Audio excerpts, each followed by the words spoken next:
The Metropolitan Museum of Art. Introduction to the museum. A huge staircase lies before me. I sigh as I look up at the entrance of the Metropolitan Museum of Art in New York City. My English teacher, Mrs. Kessler, gave us an assignment to take a guided tour of the museum. We have to write an essay describing 3 works of art we see there. It sounds pointless, though. After all, isn't art just paintings on the wall? I drag my feet, but I finally make it up the stairs and into the entrance, the great hall. People of all ages and backgrounds are everywhere around me, speaking many different languages. Groups of adults and children sketched versions of the fine art before them. I joined a group of people gathered around a young woman who's introducing herself as Chloe. An art history science at a nearby college. She also works in the museum as a tour guide. Chloe informs us that the museum, which opened in 1870, in 4 city blocks long and contains more than 2 million objects spanning from ancient times to the present. Chloe will lead us around the entire museum on a 1-hour tour and will show us just a few works of art out of the millions of them. Chloe seems pretty cool. I'm curious to know why she's so excited about art. Egyptian art. The first galleries we'll walk through are filled with Egyptian art. Chloe leads us past glass cases filled with mummies. Entering the enormous room with high ceilings, I see a real stone temple set upon a raised platform. Surrounded by a pool of water, the Temple of Dendur is lit up by a huge wall of windows. Chloe explains that the raising of the Aswan Dam in 1933 caused massive flooding of the Nile River.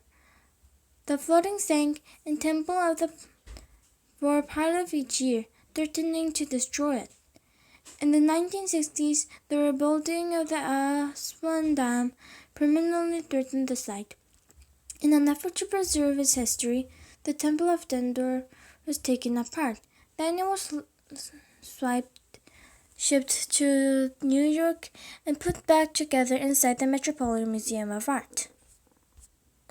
Chloe tells us that the chieftain dedicated this temple to the Egyptian gods Isis and to his 2 sons who drowned in the Nile. Chloe points to the hieroglyphs, Egyptian writing in the form of the pictures. On the building's facade, the pictures show princess and even the pharaoh, offering gifts to the gods or goddesses. Egyptian art. Chloe guides us down a darkened hallway. American art. Chloe guides us down a darkened hallway that leads to the wing of American art. We enter an enormous room lit up by a 3-story wall of stained glass windows to reach the galleries with American paintings and furniture. We climb a beautiful set of stairs. Chloe tells us that even their staircase has a history. It was taken from the Chicago Stock Exchange building, one of the first American skyscrapers, which was built in 1894. I stopped to look at all the colorful windows on the walls of the large gallery. Entering another gallery, I recognized the enormous painting before me, Washington Crossing the Delaware, by Emmanuel Leutze, was painted in 1851. It shows George Washington and his troops crossing the icy Delaware River on Christmas night in 1776. I remember learning about this painting in American history class. George Washington led his troops to the surprise attack on the camp of British supporters. The painting is huge. Chloe explains that it contains several historical inaccuracies. She points out one of the most obvious errors.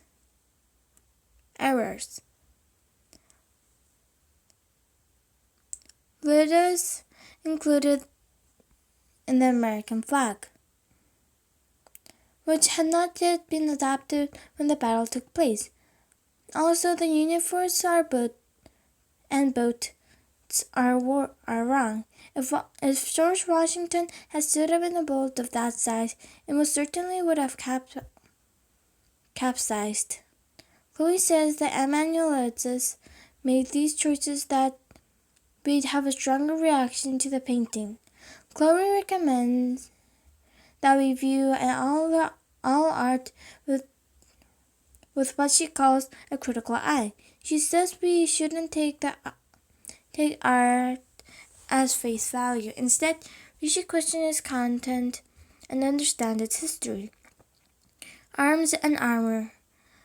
We walked for ages and entered a long hall where armed knights on armored horses appeared to charge toward us.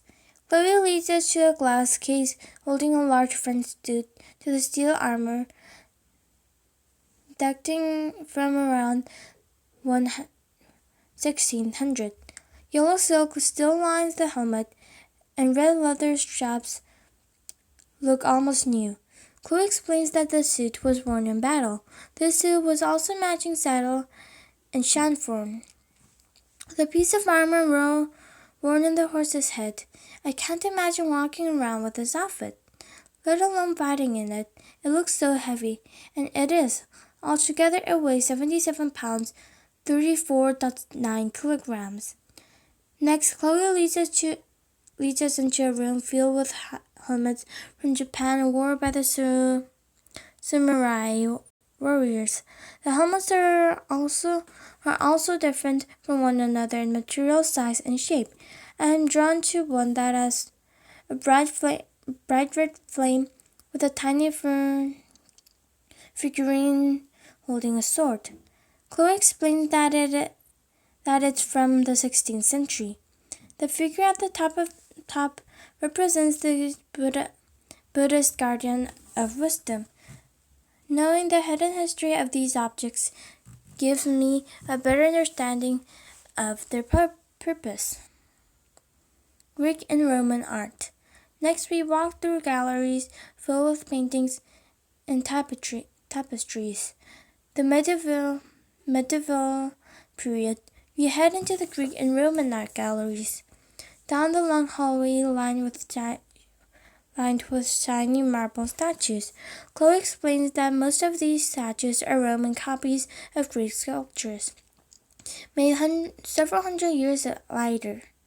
The original sculptures were metal, since bronze was plentiful back then.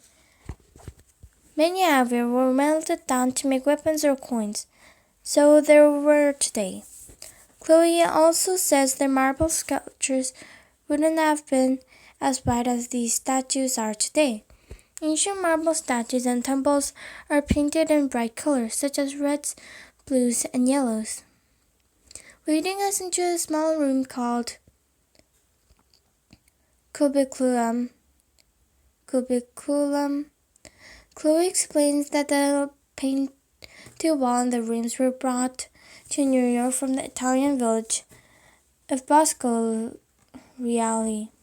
She points out the wall paintings in brilliant colors that show pictures of an outdoor sanctuary. Chloe then talks about the events of August 24, 1879, when Mount Vesuvius, a famous mountain in Italy, erupted. The eruption released enormous amounts of ash that covered nearby villages, causing massive death and destruction. Romans in the middle of everyday life were buried under the layers of ash. The ash also preserved entire cities and the buildings and artwork within them, since as the walls in the cubiculum forever. Chloe tells the group that these paintings date back to 17 BC, over 100 years before the disaster. Arts of Africa, Oceania, and Americas. We'll leave the curriculum and enter galleries with the art from Africa, Oceania, and Americas. Everything is different in these galleries. The light, the sounds, even the smell. Giant wooden boats hang from the ceiling. Masks of all different shapes, colors, and materials line the walls. Chloe stops and asks us to consider our own ideas to conventional beauty. Many objects in this museum are created for specific purposes. Simply looking pretty was not their main purpose, yet each is beautiful in its own way. In one of the African art galleries, a figure of a man stands before me. It seems large, even though it is only about 3 to 5 feet tall. Chloe says this wooden sculpture is an African power figure. Covered in nails, he is leaning toward with his hands and his hips in a threatening pose. His mouth is open as though he is shouting commands. Chloe explains that the big hole in the stomach was once filled with plant feathers, snake skins, animal teeth, and claws. These materials were given to give the figure its power. Once the cavity was filled, it was then used in ceremonies under the command of a ritual leader. The leader would ask spirits for their guidance in settling disagreements over land, marriages, and treaties. Each time an important agreement was reached, another nail was hammered into the body. Modern and contemporary art. Next, Chloe shows us the contemporary art galleries, with art dating from 1900 to the present. You walk upstairs and stop in front of a large canvas that looks as if a kid has a paint-throwing tantrum. Chloe introduces it as a famous work by American artist Jackson Pollock, who helped establish a modern art movement called abstract expressionism.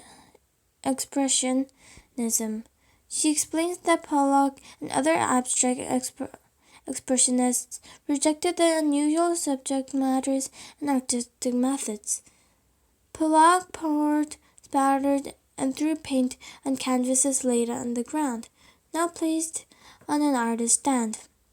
Chloe tells us that the pretty landscapes and realistic-looking people are not what makes good art.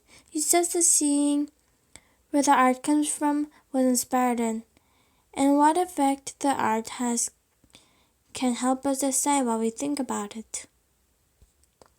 Conclusion. By now, my legs are getting pretty tired. Chloe leads us past works by famous artists, such as Vincent van Gogh and Claude Monet. Before we head down the giant staircase, then we're back in the Great Hall, and the tour is over. I'm amazed by how much I've just seen and learned. It's as if I've traveled around the world and back in time in a 1-hour tour.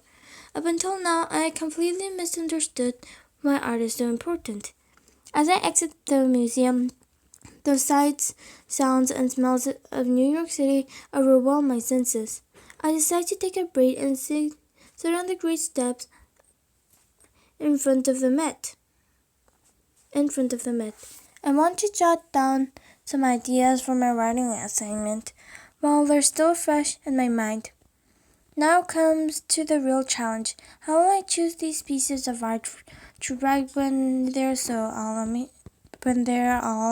also amazing? One thing's for sure, I'll come back, but the next time for longer and for me.